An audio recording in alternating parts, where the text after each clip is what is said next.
ஓம் நம சிவாய.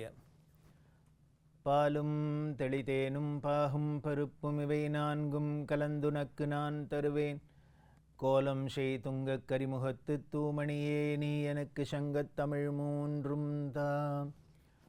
அரண்நாமம் 1000 தர்ம வழியில் இந்த பிரபஞ்சம் உலகம் இயங்கிறதுக்கு இவர்தான் காரணமாக இருக்கிற, சிவபெருமான் தான் வித்தாக இருக்கிற, இயக்கிறவராக இருக்கிற அப்படிங்கிறதெல்லாம் முன்னால் திருநாமங்களில் பார்த்தோம். அடுத்த 395வது திருநாமம் என்ன அப்படின்னா ஓம் அத்யாத்மானுகதாய நமஹா அப்படின்னு இருக்கு. இதோட பொருள் என்ன அப்படின்னா, இந்த அத்தியாத்ம சாஸ்திரம் அப்படிங்கிறமே அதை ஒன்றுமில்லை, சிம்பிளாக சொல்லணும் அப்படின்னா ஆன்மீகம். இந்த நெறியில் கடைபிடிக்கிறவர், அதில் உறுதியாக நிற்கிறவர் அப்படின்னு அர்த்தம். அப்படின்னா என்ன, ஆன்மீகத்தில் என்ன சொல்கிறது, அந்த அத்தியாத்மம் அப்படின்னா அதில் முக்கியமாக என்ன அப்படின்னா ஆன்மான்னு சொல்கிறோமே, இந்த ஆன்மா என்ன யாருக்கானு தெரியுமா? ஆன்மானா என்ன? அது கருப்பாக இருக்குமா, ஷேப்பாக இருக்குமா, உயரமாக இருக்குமா, குட்டையாக இருக்குமா, அது ஆணாக இருக்குமா, பெண்ணாக இருக்குமா, எப்படி தெரியும்? ஒவ்வொரு ஜீவராசிகள், எத்தனை கோடானு கோடி ஜீவராசிகள், அது அத்தனைக்குள்ளேயும் இதெல்லாம் இருக்குது. ஸ்தாவரம், ஜங்கமம் அப்படின்னு அசையும் பொருள், அசையா பொருள், இப்படி பலவிதம் இருக்குது. எல்லாத்துக்குள்ளேயும் ஏதோ உள்ளுக்குள்ளே அது அதுக்குன்னு ஒரு அந்த ஆன்மீக ஆத்மா இருக்குது அப்படின்லாம் சொல்கிறது இல்லையா? அது என்ன அப்படின்னு தெரிஞ்சுக்கிறது தான். இது மற்ற ஜீவராசிகள்லாம் தெரிஞ்சுக்க முடியாது. ஏன்னா அதுக்கு அதை மாதிரி தெரிஞ்சுக்கிற ஒரு 6வது அறிவு இல்லை, கொடுக்கல. மனிதனுக்குத்தான் அந்த 6வது அறிவு இருக்கிறதுனால சரி நாம் இருக்கோம், நம்மளோட வெளி தோற்றத்தை பார்த்து நம்ம ஆணா பெண்ணா என்ன எப்படி இருக்குங்கிறதெல்லாம் தெரிஞ்சுடுறது, எல்லாருக்குமே தெரிஞ்சுடுறது, நமக்கும் தெரியறது. ஆனால் உள்ளுக்குள்ளே இருந்து இயக்கக்கூடிய அந்த சக்தி என்ன, அந்த ஆன்மா என்ன அப்படிங்கிறத உணர்றதுக்குத்தான் அத்தியாத்ம வித்தை, ஆன்மீகம் அப்படின்னு பேர். அதை தெரிஞ்சுக்கிறது. அப்படி தெரிஞ்சுன்னா என்னென்ன, தனக்குள்ளே என்ன இருக்குங்கிறது தெரிஞ்சுட்டா தன்னைத்தானே அறிஞ்சிட்டார்னு அர்த்தம். அவ்வளோதான். அவரை தான் ஆத்மஜானி, அந்த ஆத்மாவை அறிந்தவர் அப்படின்னு சொல்கிறோம். அந்த ஆத்மஜானி அப்படின்னா அந்த ஆத்மாவை தெரிஞ்சுக்கிறது எவ்வளோ பெரிய விஷயம் தெரியுமா? வேதாந்தம் அப்படின்னு வேதத்தோட முடிவில் இதைத்தான் சொல்றது, இங்கே கொண்டு நிறுத்துறது.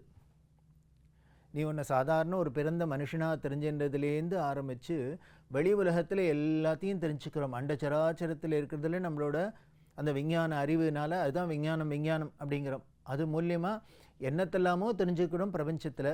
ஆனால் இது அத்தனையும் தெரிஞ்சுக்கிற நான் யார், எனக்கு உள்ளுக்குள்ளே என்ன இருக்குதுன்னு தெரிஞ்சுக்கிறது இல்லை இல்லையா? அதில் கவனம் இல்லை, அவ்வளவுதான். நம்மளோட கவனம் முழுக்கலும் வெளியில் இருக்கிற விஷயங்கள்லேயே இருக்கிறதுனால உள்ளுக்குள்ளே தெரிஞ்சுக்க முடியல. அதை உள்ளுக்குள்ளே இருக்கிறது என்ன அப்படின்னு அந்த ஆத்மாவை தெரிஞ்சுக்கிறது, அந்த ஆத்ம அறிவு பெறு தான் ஆத்ம ஞானத்தை.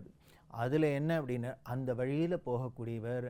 அப்படி அந்த ஆத்மஞானி அப்படின்னாலே அது இந்த சிவபெருமான் அப்படிங்கிறதுனால தான் இவர் முன்னால் சொல்லித்து இல்லையா, இவர் தர்ம வழியில் நடத்தக்கூடியவர். எது வரைக்கும் அப்படின்னு, சாதாரண மனுஷங்க அன்றாட வாழ்க்கையை நடத்துறது மட்டும் இல்லை, யுகங்கள்லாம் இயங்கிறதுலேருந்து தர்ம வடிவத்தில் தர்ம நியதிக்கு உட்பட்டு இயங்கணும் அப்படின்லாம் இவர் இயக்கிறார். அப்படின்னா எதனால, எந்த சக்தினாலன்னர், இவர் அத்தியாத்மானுகதாய நமஹா அப்படின்னு ஆத்ம ஞானியாக இருக்கிறதுனால இது இவ்வளவு சாதனை பண்ண முடியுது, இவ்வளவு சக்தி. அதுதான் ஆச்சரியம். அந்த ஆன்மீக பலம் அப்படின்னு அது எப்பேற்பட்ட பலம் அப்படிங்கிறத பார்த்தா அடுத்த நாமத்தில் சொல்ல போகிறது.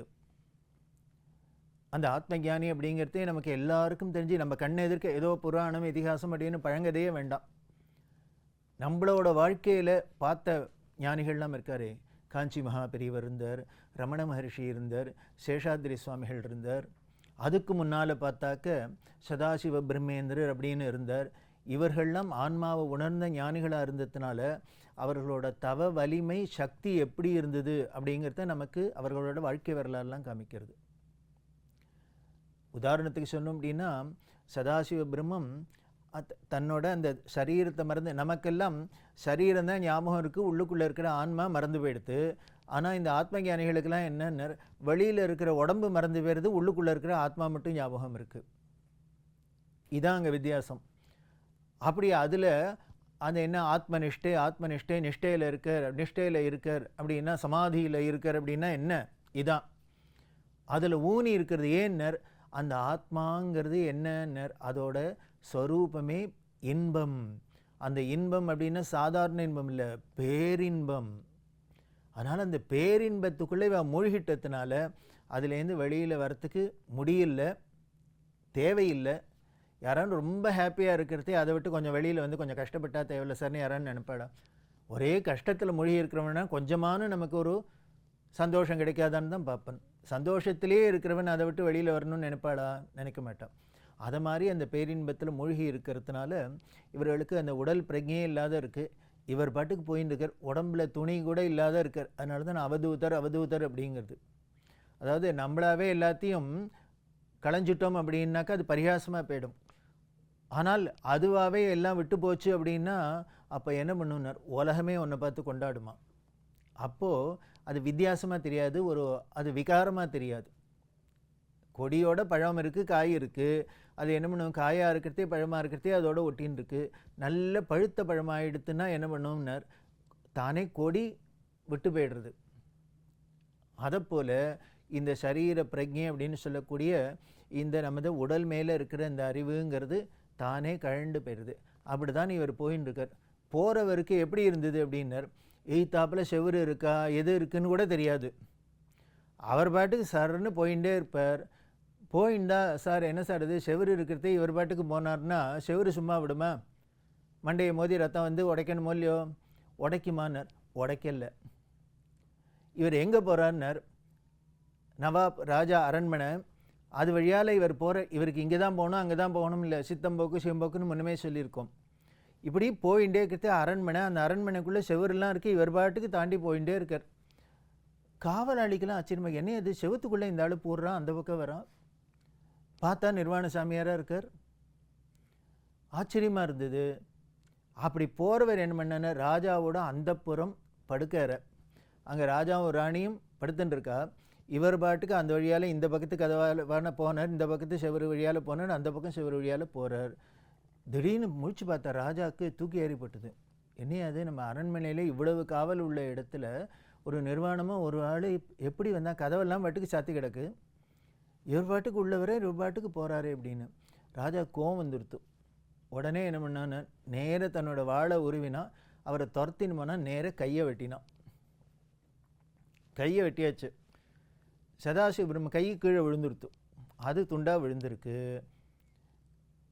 நாமளாக இருந்தால் என்ன பண்ணுவோம், ஒரே கூப்பாடு போட்டு அலறி எதாவது இல்லையா? இவர் என்ன பண்ணார், அவர் பாட்டுக்கு தொடர்ந்து போயிட்டு. இதை பார்த்த ராஜாக்கு இப்போ தான் ஷாக்காக இருந்தது. அவர் உள்ள இந்த செவரு வழியால் வந்து அந்த செவரு வழியால் வந்து ஷாக்கு கூட இப்போ ஷாக்காக தெரியல, ஆச்சரியமாக தெரியல.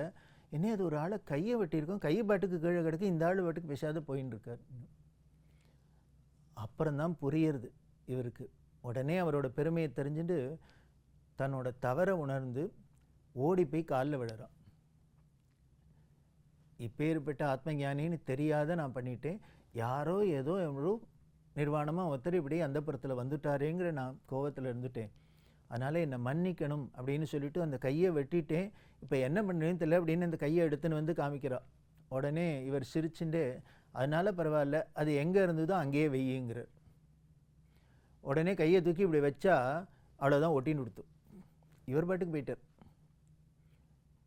இது எதுக்கு சரின்னு, அத்தியாத்மானுகதாய நமஹா அப்படின்னு அந்த ஆத்ம நிஷ்டையிலேயே இருக்கிறவாளுக்கு உடம்பு வெளி உலகத்தில் எது நடந்தாலும் தெரியாது.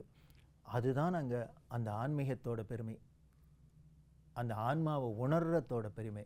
ரமண மகரிஷிலாம் வந்தால் திருப்பி திருப்பி நான் யாருன்னு விசாரம் பண்ணு, நான் யாருன்னு பாரு அப்படின்னாரே. எதுக்கு சொன்னார் அப்படின்னா, அந்த உள்ளுக்குள்ளே ஏதோ ஒன்று இருக்குது, ஆனால் நமக்கு நான்ங்கிறது மட்டும், அந்த ஈகோ மட்டும் நன்னா வலுத்து இருக்குது, ஆனால் அது என்னன்னு தான் தெரியல. அதனால தான் அவர்கள் சொல்கிறார், அதை பாரு அப்படின்னு. அப்படி பார்த்துட்டா அந்த ஆன்மீக பலம் வந்தால் என்னென்ன, அதுதான் பலம், உண்மையான பலம், அழிக்க முடியாத பலம். அதனால தான் அடுத்த 396வது திருநாமம் சொல்கிறது ஓம் பலாய நமஹா அப்படின்னு இருக்கு. அப்படின்னா வலிமை உடையவர் அப்படின்னு. நமக்கெல்லாம் பலசாலி பலவான் அப்படின்னா என்ன அப்படின்னா, இந்த உடல் ரீதியான பலத்தை தான் நாம் பலமாக நினைக்கிறோம். அது பொருளாதாரமாக பொருளில் இருந்தாலும் சரி, பதவியில் இருந்தாலும் சரி, இதெல்லாம் தான் பலமாக நினைக்கிறோம். ஆனால் சாஸ்திரம் சொல்கிறது, இங்கே இறைவனோட திருநாமம் சொல்கிறது, அதெல்லாம் பலம் இல்லைப்பா. அந்த பலத்துக்கு பலம் மாதிரி தெரியலாம், ஆனால் அந்த பலத்துக்கு முன்னால் இந்த ஆன்மீக பலம் எந்த விதத்துலையும் ஈடுகட்ட முடியாது அப்படி சொல்கிற. அதுக்கு உதாரணத்தை சொல்லணும் அப்படின்னா, வசிஷ்டர் விஸ்வாமித்திர கதையே போரும். விஸ்வாமித்திரர் கௌசிகன் அப்படின்னு க்ஷத்ரிய ராஜா. இவர் தன்னோட படையோட போரர் காட்டில் போயின்னு இருக்கிறது, ரொம்ப பசி தாகமாக இருக்குது. அப்போது ஒரு ஆசிரமம் குடிசை தெரியுது. அங்கே போனால் அது வசிஷ்ட மகரிஷியோட ஆசிரமம். இவர் பெரும் படையோடு போனோடனே அவர் என்ன பண்ணுறார், ஒரு ராஜா வந்திருக்கார், தன்னோட படையோடு வந்திருக்கார், பசி தாகத்தோடு வந்திருக்காருன்னு, உங்கள் அத்தனை பேருக்கு நான் விருந்து வைக்கிறேன் அப்படிங்கிற இருக்குது. கௌசிகருக்கு பார்த்தா ஆச்சரியமாக இருக்குது. என்னையே அது இந்த ஆள் குடிசையில் இருக்கான், இவர் எப்படி இத்தனை பேருக்கு சாப்பாடு போடுவார், என்ன இருக்குது இங்கே சாமான் தெரியலையேன்னு. உடனே என்ன பண்ணார், அவர் காமதேனு அதோட கன்றுக்குட்டி நந்தினின்னு இவர் கிட்டக்க போனார். இவ எல்லாரும் வந்திருக்கா, இவாளெல்லாம் பசியோடு இருக்கா, தாகத்தோடு இருக்கா, இவாளுக்கெல்லாம் விருந்து வைக்கணும் அப்படின்னு சொன்னாரோ இல்லையோ, அவ்வளவுதான். அத்தனையும் வந்துடுத்து. என்னென்ன ஆகாரத்துக்கு சாப்பாட்டுக்கு வேணுமோ, இவர்களுக்கு என்னென்ன விருப்பமோ எல்லாம் வந்துடுத்தோ. எல்லாரும் சாப்பிட்டா பசியாறினா. இதை முடிஞ்சதுக்கப்புறம் இந்த கௌசிகருக்கு ஆச்சரியமாக இருந்தது. என்ன ஆச்சரியமாக இருக்குது, ஏதோ மந்திரம் போட்டு வரவழிச்சாப்புல இருக்குது. ஒரு மாடு கன்னுட்டு போய் கேட்டால் இத்தனையும் கொடுக்குறது அப்படின்ட்டு உடனே என்ன பண்ண, ராஜாவா வசிஷ்டத்தை கேட்குற, இப்படி கொடுக்கக்கூடிய இந்த மாடுங்கன்னும் ராஜாவான எங்கிட்ட இருந்ததுன்னா நாட்டில் அத்தனை பேருக்கும் உதவியாக இருக்கும். அதனால இதை என்னோட அனுப்பி வையினர், கொடுன்னர். உடனே வசிஷ்டர் சொன்னார், அது கொடுக்குற விஷயம் இல்லைப்பா, அப்படிலாம் கடையில் வாங்கிட்டு போகிற விஷயம் மாதிரி இல்லை, இது கொடுக்க முடியாதுன்னு. உடனே ராஜாவா அந்த க்ஷத்திரிய வீரம் வந்துடுத்து, கொடுக்க போகிறியா இல்லை நானே எடுத்துன்னு போட்டுவேன், முடிஞ்சால் எடுத்துன்னு போகணும். இவர் போய் அந்த போனாரோ இல்லையோ காமதேனு நந்தினிக்கிட்ட, அது என்ன பண்ணி எடுத்து அப்படின்னா, விட்ட உதையில் இவருக்கு பல்லெல்லாம் போச்சு, எல்லாம் அடிபட்டுன்னு வந்தார். இவரோட படையெல்லாம் போச்சு, ஒன்றுத்தாலேயும் அதை ஒன்றும் பண்ண முடியல, அவமானமாகிடுத்து. உடனே வசிஷ்டர் என்ன பண்ணார், பார்த்தியா அப்படின்ட்டு, கவலைப்படாத, இதுக்கு மருந்தும் அதுலேருந்தே வரும், கவலைப்படாத அப்படின்ட்டு அதுக்கு சிகிச்சையெல்லாம் பண்ணார், அனுப்பிச்சிட்டார் திருப்பி. ஆனால் இவருக்கு அந்த க்ஷத்திரம் அந்த அவமானப்பட்டது, எப்படியான இதை கவரணும் அப்படின்னுட்டு என்ன பண்ணுறார், திருப்பி இவர் சிவபுராணை குறித்து தவம் பண்ணி பெரிய ஆயுதங்கள்லாம் திவ்ய ஆயுதங்கள்லாம் எடுத்துட்டு வாங்கிட்டு திருப்பி வசிஷ்டரோட சண்டைக்கு போகிறார் அந்த ஆசிரமத்துக்கு. இப்போ சண்டை போட்டு ஜெயிச்சு எடுத்துன்னு வந்துடலாம் அப்படின்னு நாமெல்லாம் நினச்சிட்டு இருக்கோம். எதையானும் பண்ணணும் அப்படின்னா நம்ம கேட்டால் ஒருத்தர் கொடுக்கலன்னா உடனே மிரட்டினா கொடுத்துடும், சண்டை போட்டால் கிடச்சிடும் அப்படின்னு. இதெல்லாம் தான் இந்த புராண கதையில் நமக்கு அறிவுறுத்துறது. உடனே அங்கே போனார். அங்கே சண்டையில் இவர் என்ன பண்ணார், வசிஷ்டர் தன்னோட பிரம்ம தண்டத்தை அப்படி வச்சார், அத்தனை ஆயுதங்களும் க்ளோஸ், தோற்று போயிட்டார். அப்புறம்தான் புரிஞ்சுது, அந்த ஆன்மீக பலத்துக்கு முன்னால் சரீர பலம்ங்கிறது ஒன்றுத்துக்கும் லாயக்கு இல்லைன்னு தெரிஞ்சு, அப்புறம் இவர் தவத்தினால விஸ்வாமித்திரன் ஆகி அதே வசிஷ்டர் வாயால் பிரம்ம ரிஷினும் பட்டம் பெற்றார் அப்படின்னா அதான். அதனால் இந்த உலக ரீதியான எந்த ஒரு பலமும் இந்த ஆன்மீக பலத்துக்கு முன்னால் ஈடாகாதுங்கிறதுனால்தான் பலாய நமஹா அப்படின்னு சொல்லியிருக்கு. அப்படி அந்த பலசாலியான அவரோட பெருமையில் இன்னும் பல விஷயங்களை நமக்கு தொடர்ந்து பார்க்க போகிறோம். ஓம் நம சிவாய்.